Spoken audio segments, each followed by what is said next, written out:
Kita hidup di alam semesta yang luas dan penuh misteri. Salah satu konsep paling menarik yang sering muncul dalam teori fisika dan fiksi ilmiah adalah lubang cacing atau wormhole, yaitu struktur hipotesis yang dapat menghubungkan dua titik yang berjauhan dalam ruang waktu, memungkinkan perjalanan cepat melintasi galaksi atau bahkan ke dimensi lain. Tetapi apa sebenarnya lubang cacing itu? Apakah ia sekedar konsep teoritis atau mungkinkah suatu hari kita benar-benar menemukannya dan menggunakannya untuk menjelajahi alam semesta? Jika lubang cacing ada, apakah kita bisa melewatinya dengan selamat? Atau justru akan menghadapi konsekuensi yang belum pernah kita bayangkan? Dalam beberapa menit ke depan, kita akan membahas teori di balik lubang cacing atau wormhole. Bagaimana konsep ini muncul dari relativitas umum Einstein? Apakah mungkin membangun atau menemukan lubang cacing yang stabil? Dan implikasi luar biasa yang bisa terjadi jika manusia suatu hari berhasil memanfaatkannya untuk perjalanan antar bintang atau bahkan perjalanan waktu. Selamat datang di channel MERP. Mari kita mulai perjalanan yang penuh dengan misteri ini.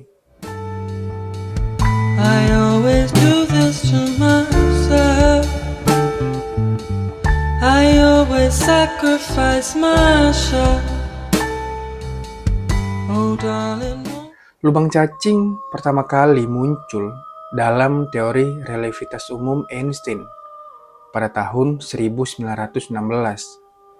Tetapi baru mendapat perhatian serius setelah ditemukan solusi jembatan Einstein-Rosen pada tahun 1935.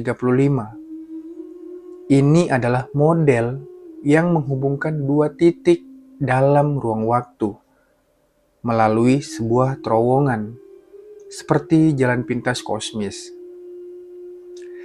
Secara sederhana, bayangkan kalian ingin pergi dari satu titik ke titik lain di selembar kertas.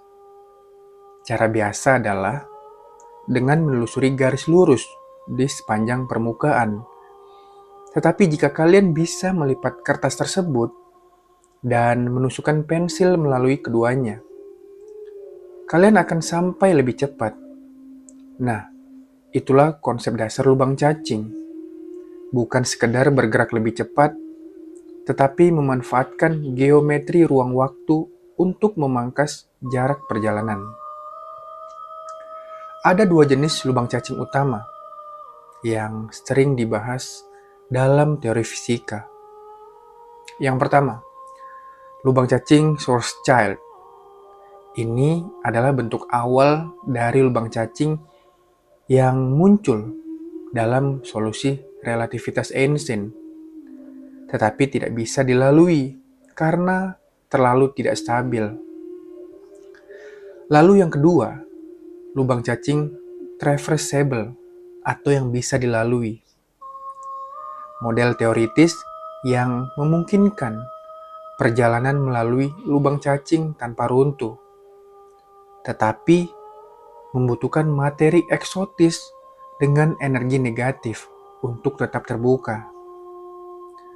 Masalahnya, lubang cacing yang stabil dan bisa dilalui memerlukan sesuatu yang belum pernah kita temukan.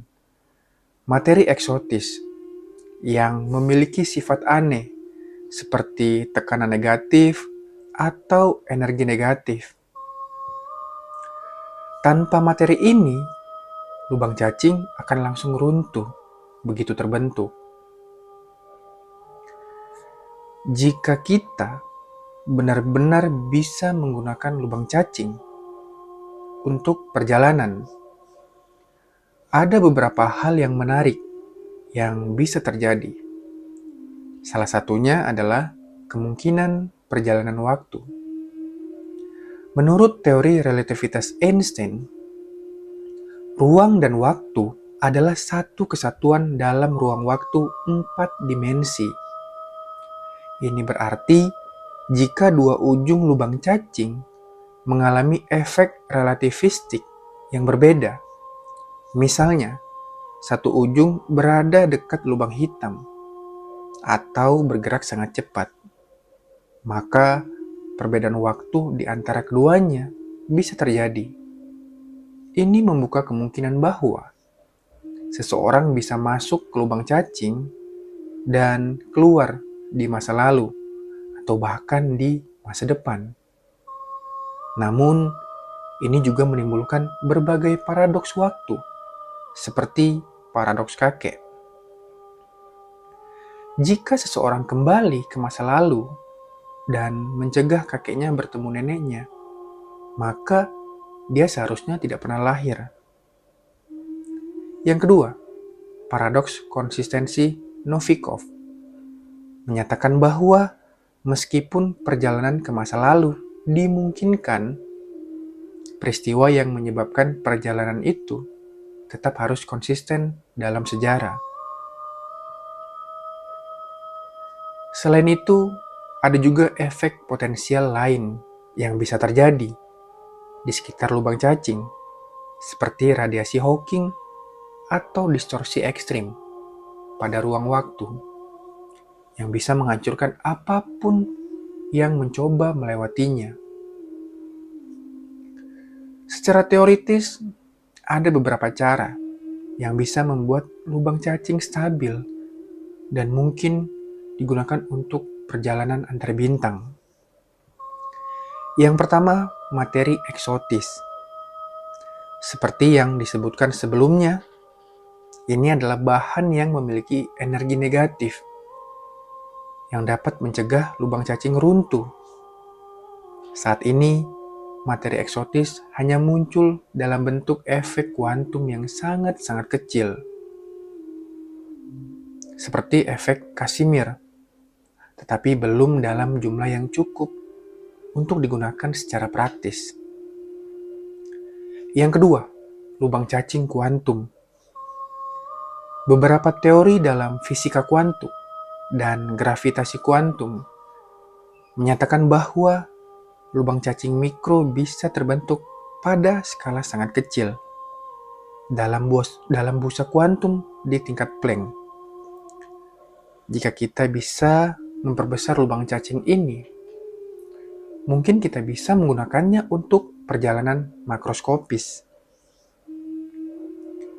Yang ketiga, lubang cacing yang dibentuk secara alami.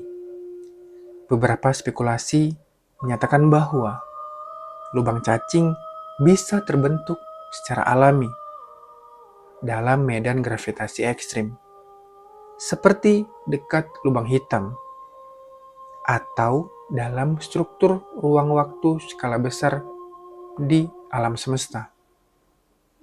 Jika ini benar, maka tantangannya adalah menemukan dan menjaga kestabilannya. Meskipun semua ini masih sangat spekulatif, kemajuan dalam fisika kuantum, energi vakum, dan pemahaman kita tentang struktur ruang waktu mungkin suatu hari akan membawa kita lebih dekat pada realisasi lubang cacing yang bisa digunakan untuk perjalanan, atau mungkin bahkan perjalanan waktu. Jika lubang cacing benar-benar bisa digunakan untuk perjalanan, dampaknya akan sangat besar. Yang pertama, perjalanan antar bintang yang sangat-sangat cepat. Dengan lubang cacing, perjalanan ke bintang terdekat tidak perlu memakan waktu bertahun-tahun. Kita bisa mencapai Proxima Centauri hanya dalam hitungan menit atau bahkan detik. Yang kedua, kolonisasi galaksi. Jika kita bisa menstabilkan lubang cacing dan menggunakannya sebagai jalan tol kosmik, kita bisa menjelajahi dan membangun peradaban di seluruh galaksi tanpa harus menunggu sampai ribuan tahun atau bahkan jutaan tahun. Yang ketiga, komunikasi instan. Jika dua ujung lubang cacing bisa ditempatkan di dua lokasi yang jauh, kita bisa menggunakannya untuk komunikasi yang instan, mengatasi keterbatasan kecepatan cahaya dalam transmisi informasi. Yang keempat, implikasi filsafat dan fisika. Jika perjalanan waktu benar-benar bisa terjadi, ini akan mengubah cara kita memahami sebab akibat, sejarah, dan bahkan eksistensi kita sendiri. Namun, ada juga risiko besar. Jika lubang cacing bisa digunakan untuk perjalanan waktu, ini bisa membuka kemungkinan paradoks dan instabilitas dalam ruang waktu. Mungkin ada hukum alam yang mencegahnya, atau mungkin ada konsekuensi yang belum pernah kita pahami.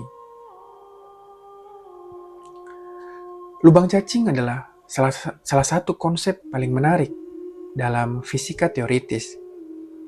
Jika suatu hari kita bisa menemukan atau menciptakan lubang cacing yang stabil, ini bisa mengubah segalanya. Dari eksplorasi luar angkasa hingga pemahaman kita tentang waktu itu sendiri. Namun, masih ada banyak tantangan. Mulai dari kebutuhan akan materi eksotis, hingga kemungkinan efek samping yang sangat berbahaya.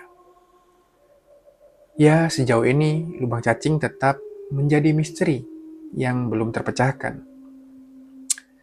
Jadi, apakah lubang cacing benar-benar bisa digunakan untuk perjalanan cepat dan perjalanan waktu?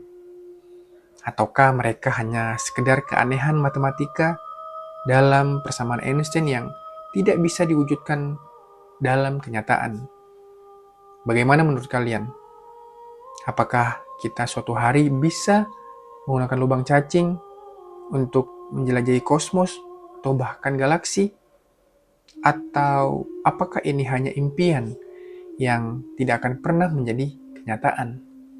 Beritahu pendapat kalian di kolom komentar, dan sampai jumpa di video selanjutnya. Terima kasih.